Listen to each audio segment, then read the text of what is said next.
When the passage says that Hezekiah repaired the doors of the temple in the first month of the first year of his reign, I do not believe it is saying that he did so in the first month of his reign.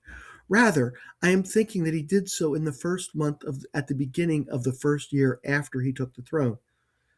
E.g., if they had used our calendar, it would have meant that he took the throne sometime in some month of the year, and then he did so in the first January after he took the throne.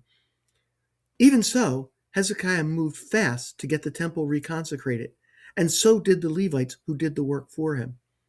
As I first read this, I was not sure if we were supposed to understand that they celebrated the Passover in the second month of the same year as Hezekiah began having the temple cleansed. But as I composed my thoughts to write about it, I am convinced that they did.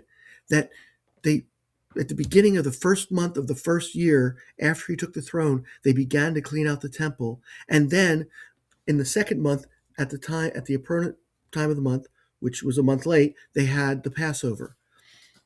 And that brings me to another point we can learn from this passage. A casual reading of this makes it seem like all of the credit for the revival goes to Hezekiah. However, the people, especially the Levites, enthusiastically supported Hezekiah's reforms, and that enthusiasm was contagious. We even see something about doing evangelism here.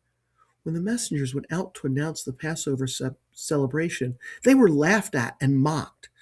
Nevertheless, many people came to Jerusalem for the Feast of Unleavened Bread. In fact, a good many of them apparently did so because of the enthusiasm of others.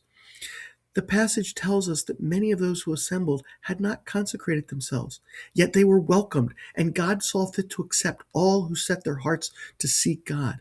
In the same way, we should enthusiastically invite others to join us in worshiping God and accept into our worship service those who have not properly consecrated themselves.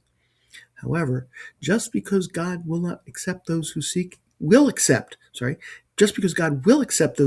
Him who have not properly consecrated themselves, and that we should do likewise, does that mean that we are not obligated to attempt to properly consecrate ourselves before Him?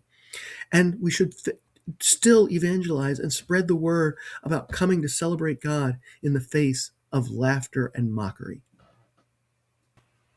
Please like and subscribe if you get some benefit out of this.